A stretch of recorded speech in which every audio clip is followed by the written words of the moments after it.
오늘 우리들에게 주어진 하나님의 말씀 가지고 함께 은혜를 나눌 텐데요. 조금 전에 우리 전도사님께서 기도해 주셨던 것처럼 오늘은 광복절 76주년이 되는 아주 좋은 날이기도 합니다. 이 귀한 날, 광복의 은혜를 누리는 우리가 어떤 마음가짐으로 신앙생활을 영위해야 되는 것일까? 또 어떻게 살아야 되는 것일까?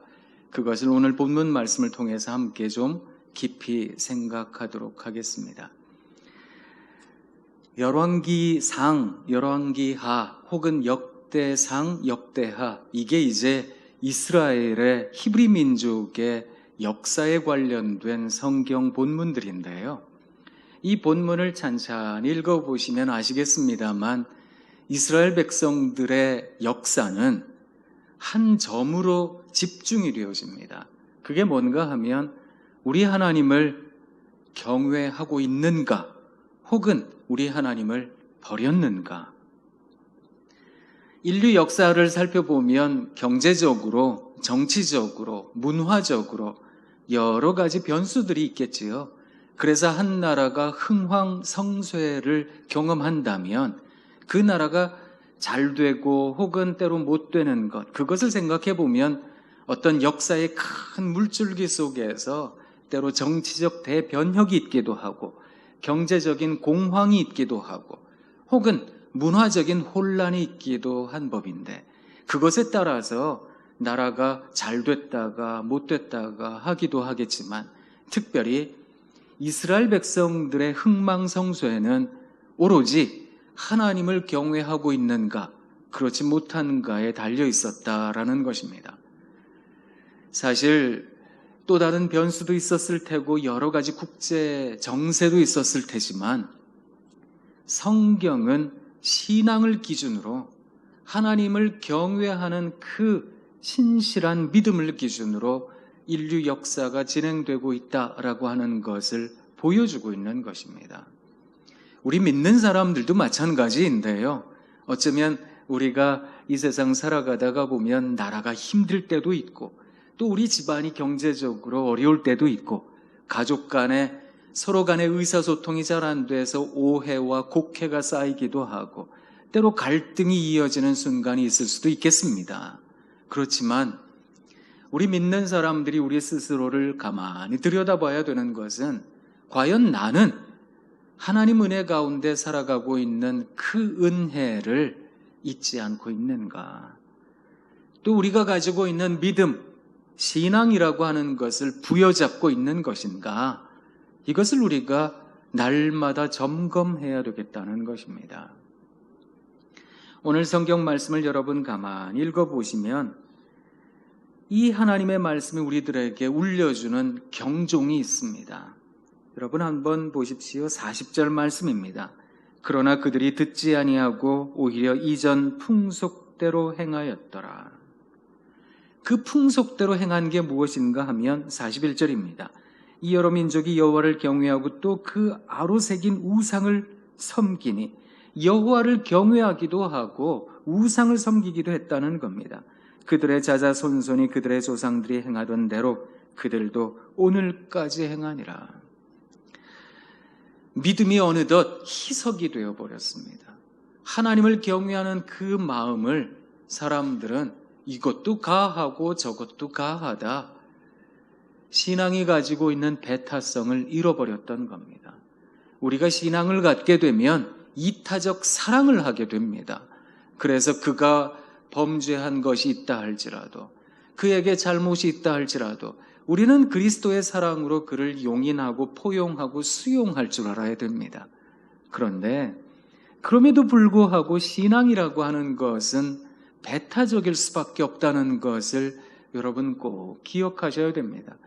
그것이 하나님께서 우리들에게 가르쳐 주신 바이기 때문에 그렇습니다. 나 외에 아로 새긴 우상을 너희 앞에 두지 말라, 하나님께서 분명하게 말씀하셨던 것입니다.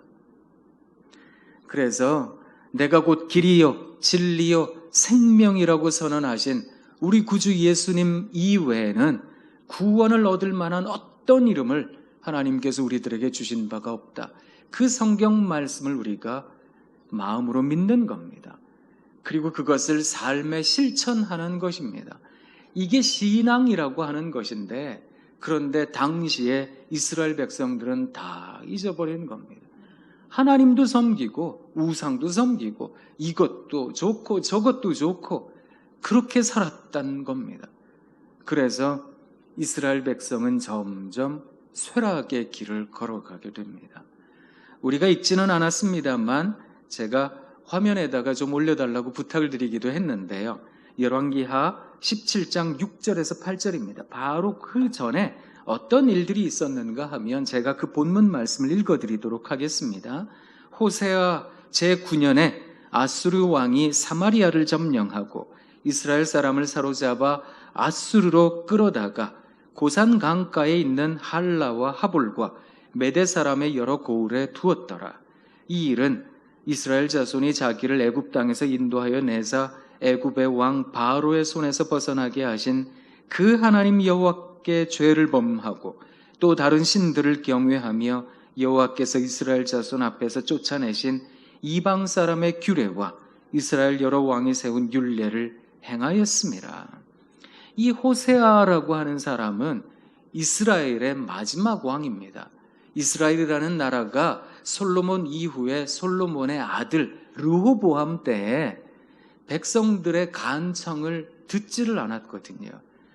그래서 노인들의 지혜로운 음성을 듣지 않고 젊은 사람들의 혈기 어린 이야기를 들었다가 나라가 두 쪽이 났습니다. 그래서 여로보암이라는 사람이 세운 나라가 북이스라엘, 전통적으로 다윗, 솔로몬, 르호보암 그 네 쭉 이어진 나라가 남유다인데 북이스라엘의 나라가 호세아 때 저쪽 북방의 이방 민족인 아시리아에 의해 멸망당하게 됩니다. 그 멸망당하게 된 근원적인 이유를 성경은 이렇게 이야기를 하고 있는 겁니다. 하나님께서 이스라엘 백성을 애굽 땅에서 다 인도해내 주셨는데 홍해를 가르는 역사를 경험하게 하시고 낮에는 구름 기둥, 밤에는 불 기둥으로 인도하신 그 은혜를 경험하게 해주셨는데 이스라엘 백성들이 다 잊어버렸다는 겁니다. 그리고 다른 신들을 경외하고 여호와께서 이스라엘 자손 앞에서 쫓아내신 이방 사람의 규례와 이스라엘 여러 왕이 세운 그런 나쁜 율례들을 행했다라고 이야기를 하는 겁니다. 이게 그런데 이스라엘에만 그런 게 있었던 게 아니라 남유다에도 있었는데 바로 그 전장입니다. 16장 2절로 4절 말씀을 제가 읽어드리도록 하겠습니다. 들어보십시오. 아하스가 왕이 될 때의 나이가 20세라 예루살렘에서 16년간 다스렸으나 그의 조상 다윗과 같지 아니하여. 이스라엘의 역사를 쭉 살펴보다 보면 늘 하는 말들 가운데 한 가지, 그게 뭔가 하면 왜 다윗과 같지 않는가라고 하는 질책이 있다라는 건데요. 다윗은 이스라엘의 하나의 모범이 되었습니다. 사람이라는 존재는 때로 승승장구할 때가 있지만 때로 실패할 때가 있잖아요. 실패하면 대부분의 사람들은 그 실패를 덮어버리기 위해 애씁니다. 그리고 그 실패한 것을 부정하기 위해서 자기 합리화할 때도 참 많습니다. 거짓말하기도 하고요. 그런데 다윗은 자기가 잘못한 게 드러나잖아요. 또 자기가 잘못한 걸 지적받잖아요. 그러면 그걸 덮기 위해 노력한 사람이 아니라 하나님 앞에 무릎 꿇고 회개했던 사람입니다. 사람은 실수할 때가 있고 잘못할 때가 있습니다. 그때마다 하나님께로 돌이켜야 되지요. 그것을 이스라엘 백성들이 하나의 규범으로, 기준으로 잡아야 된다라고 하는 걸 가르쳐주는 말씀인데요.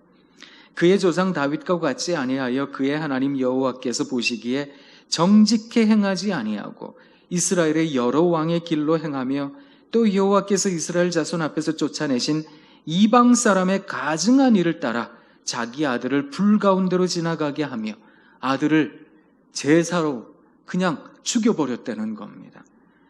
그리고 또 산당들과 작은 산 위와 모든 푸른 나무 아래에서 제사를 드리며 분향하였더라.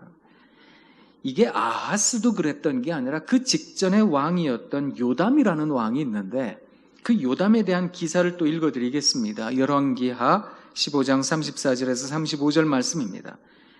요담이 그의 아버지 우시야의 모든 행위대로 여호와께서 보시기에 정직히 행하였으나, 아주 정직하게 행했어요, 요담은. 그런데 오직 산당을 제거하지 아니하였으므로 백성이 여전히 그 산당에서 제사를 드리며 분향하였더라.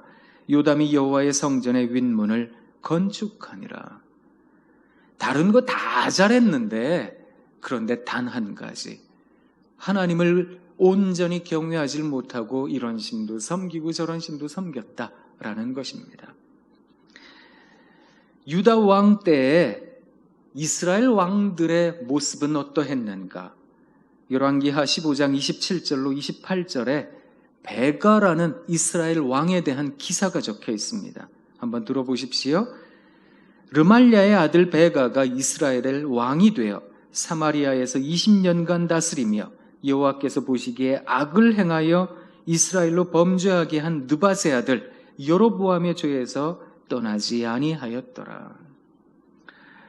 또 다른 규준 하나가 이스라엘의 역사에 등장하는데, 그게 뭐냐 하면 여로보암의 길이라는 단어입니다.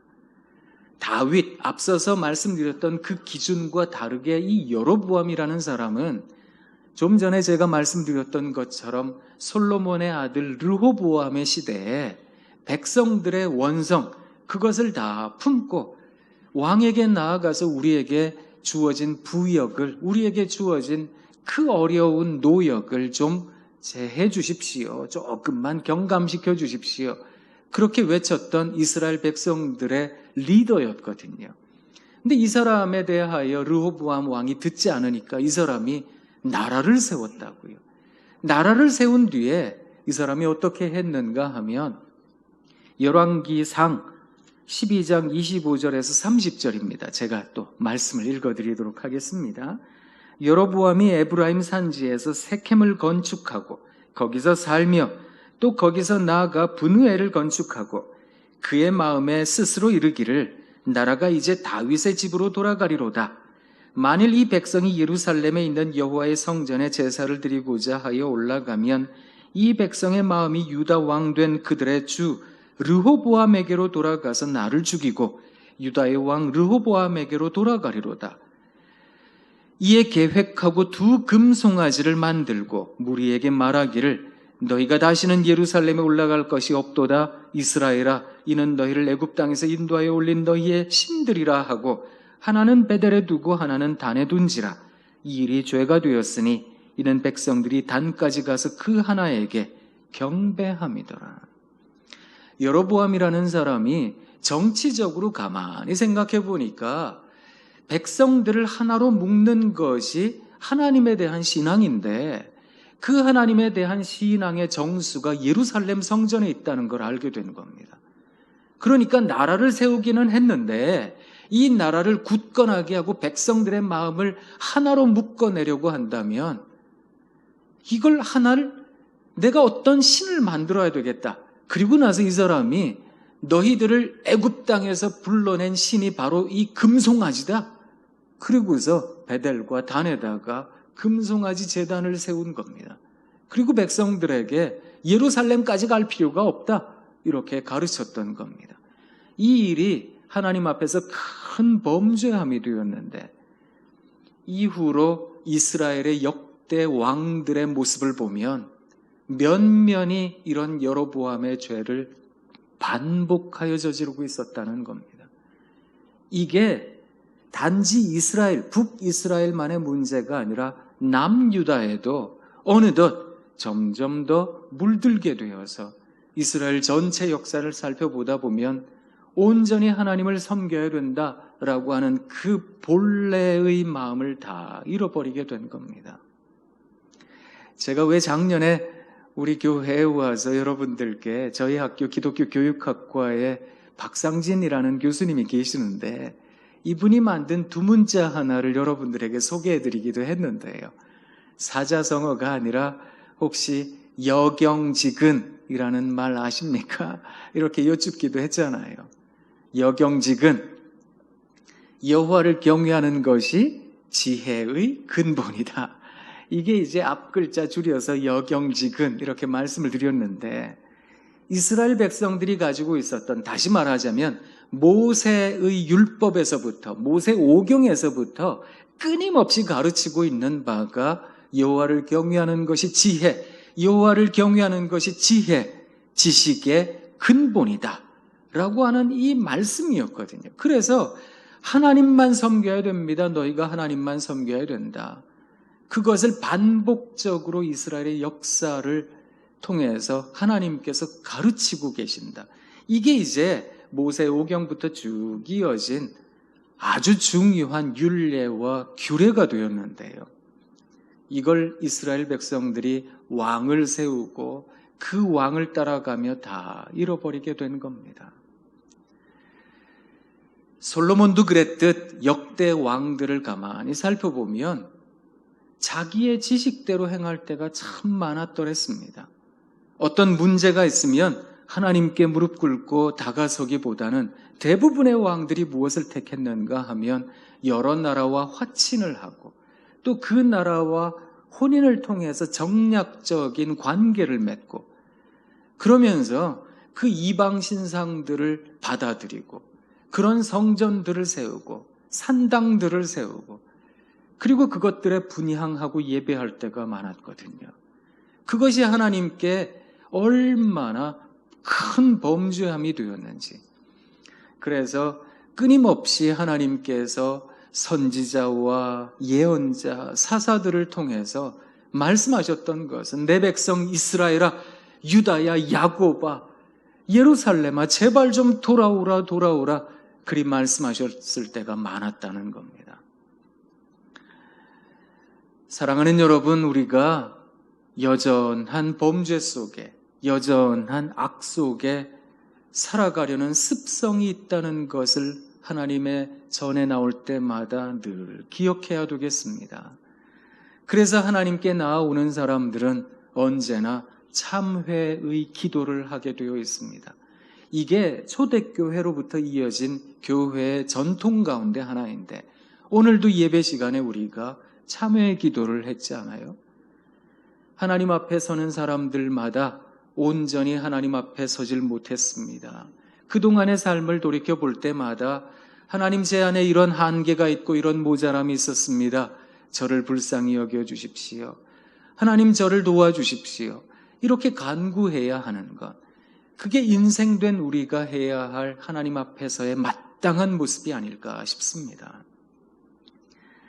사랑하는 성도 여러분, 광복 76주년을 맞이한 우리가 이 땅을 식민지 치하에서부터 구원하여 주신 하나님의 은혜라고 생각한다면, 그렇다면 우리들의 신앙에도 날마다의 삶에서 광복을 경험해야 되겠다는 생각을 해봅니다. 혹시 우리는 이것에 매여 있고 저것에 묶여 있는 인생은 아닐까? 하나님, 이게 삶의 굴레잖아요. 이거 어쩔 수 없는 거잖아요. 돈 때문에 제가 이렇게 할 수밖에 없고 또 여러 가지 상황 때문에 이렇게 할 수밖에 없는 거잖아요. 사람 관계 생각하고 여러 가지 주변 정세 생각해서 이렇게 할 수밖에 없잖아요. 하나님 앞에서 그렇게 스스로를 합리화하고 싶은 마음, 그것마저 하나님 앞에 내어놓고 하나님, 저를 불쌍히 여겨주십시오. 간구할 수 있는 우리가 되면 참 좋겠습니다. 어려운 일을 당하면 그저 어떻게 처리할까, 어떻게 이 일을 해결할까, 그것을 고민하기에 앞서서 먼저 하나님께 기도하고 먼저 하나님의 말씀을 부여잡을 수 있는 우리 모두가 되면 참 좋겠습니다. 그래서 역대 왕들이, 이스라엘 왕들이, 이스라엘 민족이 범했던 그 범죄를 우리도 날마다 범하는 것이 아니라 이전에 있었던 모든 속박, 모든 우리를 얽어매는 굴레로부터 끊어내고 우리를 하나님 앞에서 자유로운 하나님의 백성으로 온전하게 서게 할 줄 아는 것, 그게 오늘 광복절을 맞이한 주일 예배를 드리는 우리들의 마음이 되면 참 좋겠다는 겁니다. 그렇게 살아내시는 여러분 되시면 참 좋겠습니다. 저는 나이가 많지는 않습니다만 한 해 한 해 나이를 먹어가며 깨닫게 되는 게 뭐냐 하면 점점 복잡한 게 싫어진다는 건데 여러분은 어떠세요? 그렇지 않으세요? 보면 휴대전화가 얼마나 발전을 많이 하는지, 예전엔 그냥 뭐 삐삐 뭐 이런 것만 해도 대단한, 와, 이런 발명품이 있다니 감격했었잖아요. 그런데 이제는 뭐 휴대전화라고 하는 것이 컴퓨터를 한 대 들고 다니는 것과 같아서 온갖 지식과 정보를 얻을 수 있습니다. 그러다 보니까 이 궁금한 게 있으면 바로 핸드폰 꺼내서 봐요. 어쩌면 그것도 하나님 앞에서 우리가, 하나님 제가 너무 이렇게 의존하고 의지하는 것은 아닐까. 세상 기술에, 세상 과학에, 세상 정보에. 하나님 앞에 온전히 나아가고 하나님께 무릎 꿇는 시간, 두 손 모아 간절히 기도하는 이 시간을 잊어버리고 살아가는 것은 아닐까. 그런 생각을 해봅니다. 그래서 너무 복잡하고 어려운 세상, 그런 세상 살아갈 때 우리는 어디에다 의지해야 될까? 이것도 생각하고 저것도 계획해야 되고 이것도 고민해야 되고 저것도 근심해야 되고, 그렇게 사시기보다 그저 단순한 믿음으로 다시 한번 우리의 마음을 다잡아보면 어떨까, 이런 생각을 해봅니다. 혹시 예전에 그 단편 소설 가운데 바보 이반이라는 책을 읽어보신 적이 있으신지 한번 여쭙고 싶습니다. 러시아의 대문호라고 이야기를 하는 레오 톨스토이라는 사람이 쓴 단편 소설인데요. 이 바보 이반이라고 하는 소설에는 한 가정의 네 형제 자매가 소개가 됩니다. 첫째가 누군가 하면 시므온이라는 큰아들이었는데요. 그 바보 이반 책에 보면 이 시므온의 특징을 The Strong, 아주 강력한, 강인한, 이렇게 소개합니다. 그래서 시므온 The Strong 이렇게 얘기를 하거든요. 근데 이 사람은 강력한 근육을 갖고 있고 단단한 몸을 가지고 있었기 때문에 장수가 되었습니다. 그래서 아주 무예에 출중한 장군이 되었는데요. 악마가 이 큰아들에게 와서 유혹을 합니다. 네가 대단한 힘을 가지고 있는 장군이기 때문에 너 한번 세상에다가 너의 이름을 떨쳐야 되는 거 아니겠느냐. 그 유혹에 넘어가서 이 나라 저 나라 전쟁하러 다니느라고 정신이 없다가 대패하게 됩니다. 온몸에 상처를 입고 이 사람 어려움 당하게 되거든요. 그런데 그 전에 승승장구할 때 셋째가 바보 이반이었는데, 이반이라는 이름을 가지고 있는 이 셋째, 그 특징을 이반 더 풀, 그래서 이반, 바보 이반 이렇게 이야기를 했거든요. 어리석은 이반이다 이렇게 얘기를 했거든요. 그 이반에게 너는 이 바보 같은 녀석아, 너 힘을 길러야지, 너 좀 능력을 갖춰야지, 그래야 이 세상 살 수 있지, 그렇게 늘 다그쳤던 형이었거든요. 근데 그 형이 세상에 얼마나 큰 실패를 경험하는지. 둘째가 있었는데 타라스라는 형이었습니다. 이 둘째는 타라스 더 빅벨리라 그래서 배가 이만큼 나왔다, 뚱뚱한 타라스, 뭐 배가 남산만큼 나왔다, 이런 타라스라고 이야기를 하는데, 이 친구는 그 몸이 형상하듯이 얼마나 돈을 많이 버는지, 그래서 재리에 밝은 친구였거든요. 그래서 물건을 팔고 뭐 무역을 하고 이런데 얼마나 큰 재능을 발휘하는지, 이 둘째에게 마귀가 와서 또 유혹을 합니다. 네가 온 세상의 거상이 될 수 있다. 그래서 이 사람 온갖 술수를 써서 대단한 부자가 되기도 하는데요. 하루아침에 나락으로 떨어집니다. 큰 실패를 경험한 타라스가 거짓 신세가 된 겁니다. 그런데 그렇게 되기 전에 타라스가 바보 이반, 바로 밑에 동생에게 늘 했던 이야기, 너는 이렇게 제정신이 아니라 이렇게 어렵게 살아서 어떡하느냐, 땅이나 이렇게 뭐 경작하고 이런 거 해가지고 언제 돈을 벌고 사느냐, 이 바보야, 이렇게 얘기를 할 때가 많았거든요.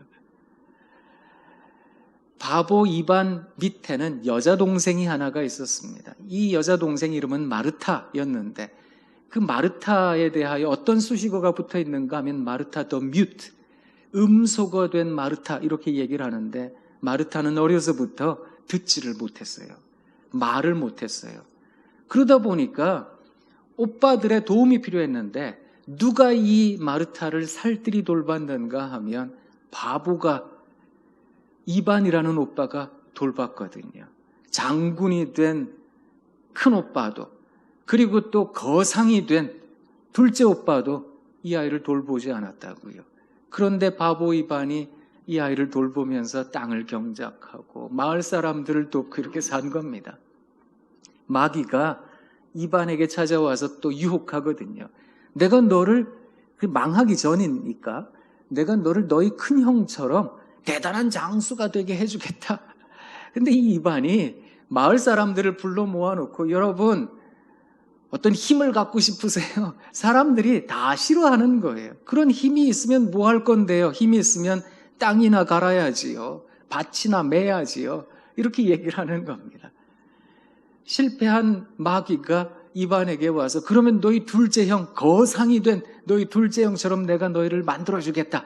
이반이 또 마을 사람들을 불러 모아놓고 여러분 우리 돈 많이 필요한가요? 그랬더니 사람들이 아니 오늘 먹을 게 있는데 또 우리가 경작하면 내일 먹을 것도 있을 텐데 돈이 많으면 뭐 하겠습니까? 마귀가 유혹하는 대로 다 실패했거든요. 그리고 결국에는 큰 형도 둘째 형도 그리고 막내 여동생도 거두어들여서 함께 먹고 함께 돌볼 수 있었던 사람이 그 바보 이반이었다는 겁니다. 이반 더 풀이요. 어쩌면 우리가 살아가는 삶에서 그렇지요? 약간 좀 뒤처지는 것 같아요. 하나님을 잘 믿잖아요. 그러다 보면 저 사람은 앞뒤가 꽉 막힌 사람이네. 하나님을 신실하게 믿다가 보면 저 사람은 바보 같은 인생이야. 왜 지혜롭질 못해? 이런 생각을 할 때가 진짜 많거든요. 그런데 그때 사랑하는 여러분, 길고 짧은 건 대봐야 하는 거거든요. 그러니 지금 우리가 생각하고 있는 지혜, 우리가 갖고 있는 지식에 매몰되듯 그것에 내 마음을 송두리째 빼앗겨 버려서는 안 된다는 겁니다. 성경이 우리들에게 끊임없이 말하고 있는 여경직은 여호와를 경외하는 것, 하나님을 경외하는 것, 그것이 지식과 지혜의 근본이다. 이것을 우리가 끝끝내 부여잡는 좋은 신앙인들이 되면 참 좋겠습니다. 제가 어렸을 때에는 고두바발처럼 곤두선 고두바발처럼 이리 튕겨가고 저리 튕겨가고 할 때가 많았거든요. 그런데 1살, 2살 나이를 먹어가면서 점점 하나님이 저를 진밥으로 만들어주시는 것 같아요.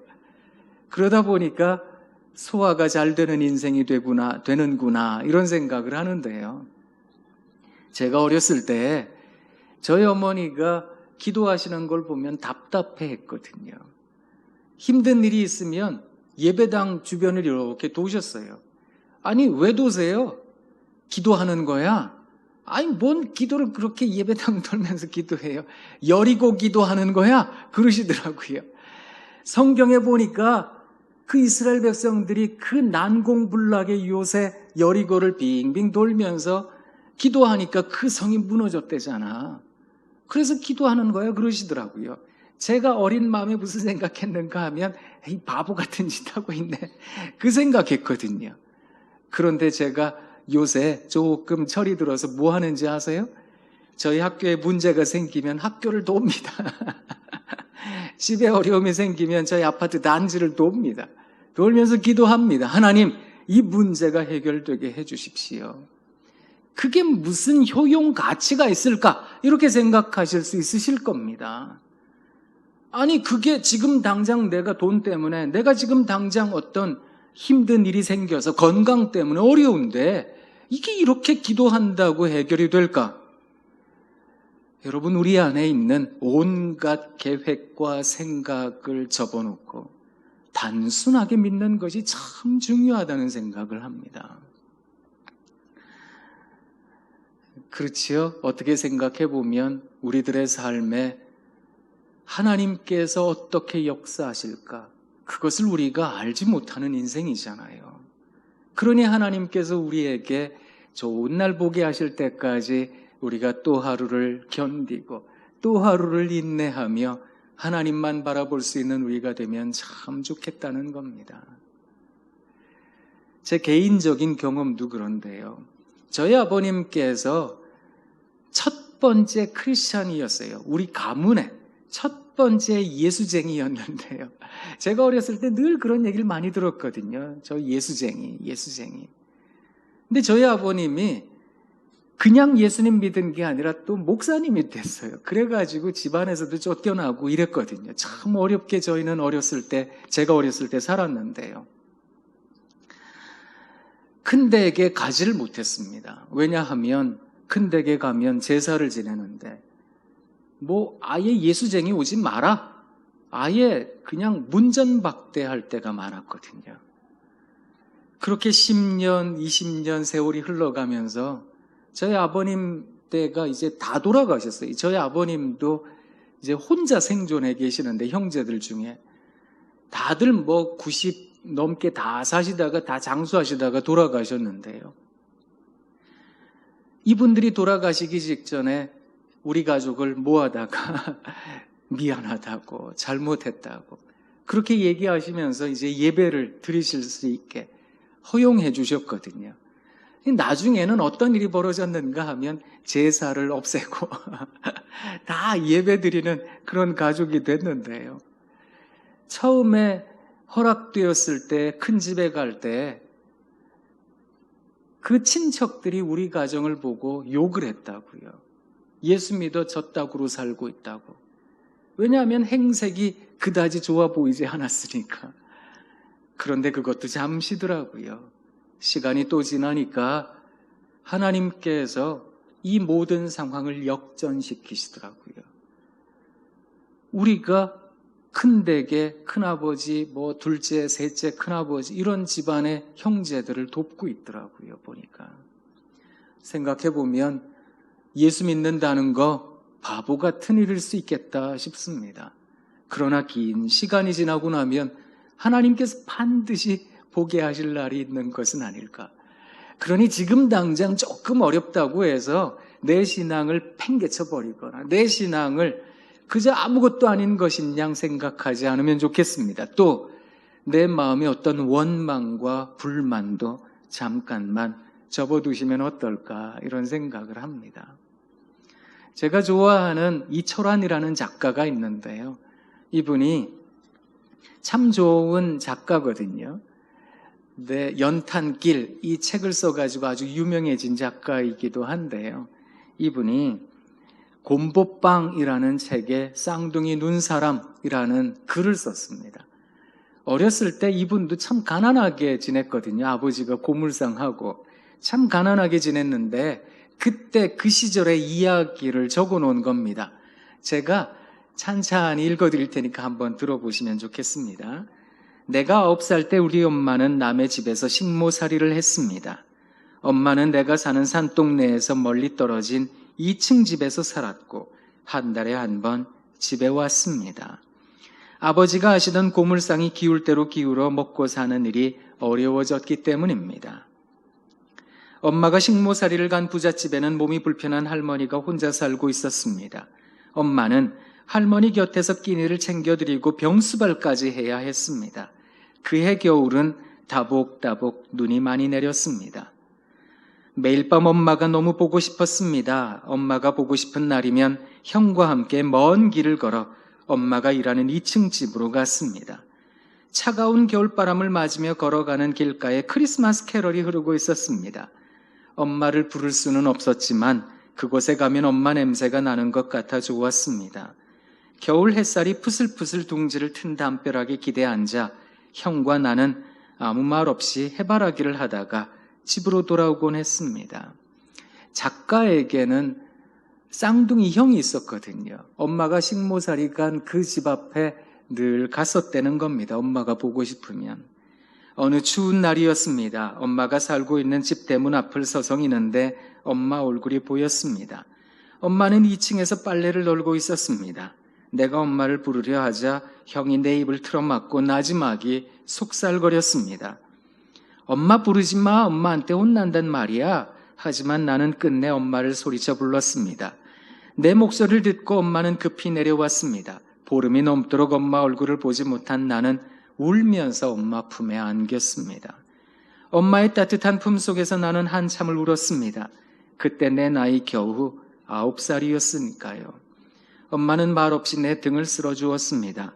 엄마는 우리 형제를 대문 앞에 세워두고는 잠시 집 안으로 들어갔습니다. 엄마는 주황색 라면 봉지 하나를 들고 나왔습니다. 라면 봉지 안에는 엄마가 주인 할머니 몰래 가져온 갈비 3대가 들어있었습니다. 집에 가서 누나하고 하나씩 나눠 먹어. 엄마하고 약속해 다시는 여기 오지 않겠다고. 마음밭 깊은 곳에 할 말을 묻어두고는 형과 나는 고개만 끄덕였습니다. 언 뺨 위로 흘러내리는 내 눈물을 엄마는 따뜻한 손으로 닦아주었습니다. 집단같이 서 있던 엄마가 콩알만큼 작아질 때까지 나는 뒤돌아보고 또 돌아보았습니다. 집으로 돌아오는 산동네 고갯길에서 허기진 형과 나는 라면 봉지에 들어있는 갈비를 한 대씩 꺼내 먹었습니다. 손에 묻어있는 양념까지 모두 빨아먹고 그것도 모자라 갈비 냄새가 배어있는 손끝을 몇 번이고 코끝에 갖다 댔습니다.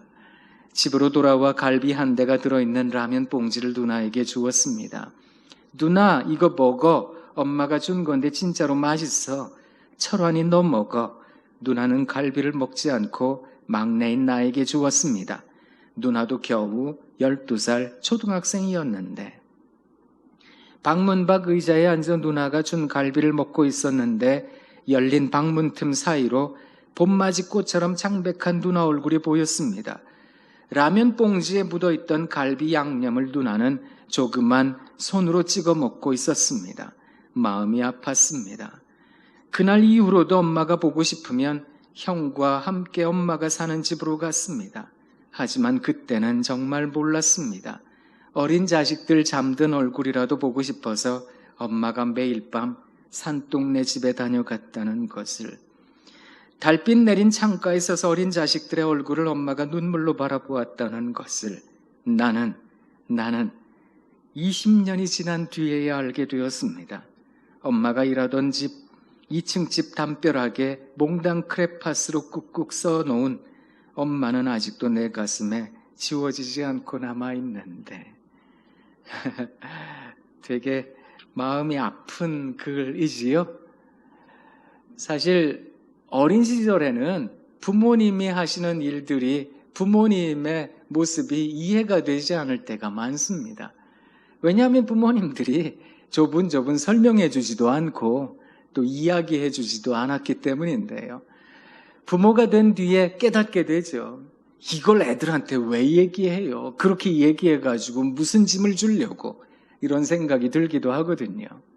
그러니 아마 부모님들은 애들 마음 배려해서 얘기를 하지 않았을 터인데 아이들은 엄마가 어떤 생각 갖고 있는지 아빠가 어떤 마음으로 우리를 대하고 있는지 그걸 모를 때가 진짜 많잖아요. 그런데 언젠가 알아지는 때가 있다는 겁니다. 이철환 작가 같은 경우에는 20년이 지나서 알게 되었다 이렇게 이야기를 하는데요. 우리도 그런 것 같아요. 신앙생활 하다가 보면 지금 당장에는 내가 왜 이 어려움을 경험하는지, 지금 당장에는 왜 우리 집안에 이런 문제가 있는지, 지금 당장에는 내가 왜 이런 아픔으로 병으로 씨름하고 있는지 이게 이해가 되지 않을 때가 있는데 시간이 지나고 나면 우리가 고백하게 되는 것 같습니다. 지금까지 지내온 것 주의 크신 은혜라 한이 없는 주의 사랑 어찌 이루 말하랴. 이것을 고백하게 되는 때가 오는 것 같습니다. 그러니 사랑하는 성도 여러분, 특별히 높은 뜻 파주교회 신앙가족 여러분들께 제가 꼭 권면드리고 싶은 게 있습니다. 우리의 어려운 상황, 우리의 힘든 여건에 주눅들지 않으시면 좋겠습니다. 오히려 하나님 바라보며 여경지근이라 여호와를 경외하겠습니다. 나와 내 집안은 여호와만 섬기겠습니다. 그래서 우리 아이들에게 신앙의 모범을 보여주시는 겁니다. 좋은 부모, 따뜻한 부모가 되어 얘들아, 하나님 믿는다는 게 이런 거야. 하나님 믿는다는 건 이런 거란다. 그것을 가르쳐 주실 수 있는 좋은 성도님들이 되시면 참 좋겠습니다. 어쩌면 부모가 되어서 이런 계략과 책략, 이런 아이디어와 저런 지혜, 그것을 통해서 열심히 사는 거, 글쎄요, 그것을 옆에서 바라보고 있는 가족, 아이들은 어떤 마음으로 세상을 살게 되는 것일까? 지금 당장에는 좋은 일이 있는 것 같지요. 지금 당장에는 모든 게 해결되는 것 같지요. 그런데 그 모습 속에서 하나님께서 기뻐하시지 않는다면, 그렇다면 이스라엘의 역사가 말해주고 있는 것처럼 어쩌면 우리의 가정도 쇠락의 길을 걷는 것이 아닐까, 그런 생각을 해봅니다. 오늘 광복절 76주년 이 날에 우리가 무엇으로부터 진정한 해방을 얻어야 되는 것인가? 또 해방을 얻은 우리가, 구원을 받은 우리가 어떤 삶을 살아야 되는 것인가? 오늘 이 말씀을 통해서 경종을 우리 마음에 품으면 참 좋겠습니다. 그렇게 살아내시는 여러분 되시길 부탁드립니다.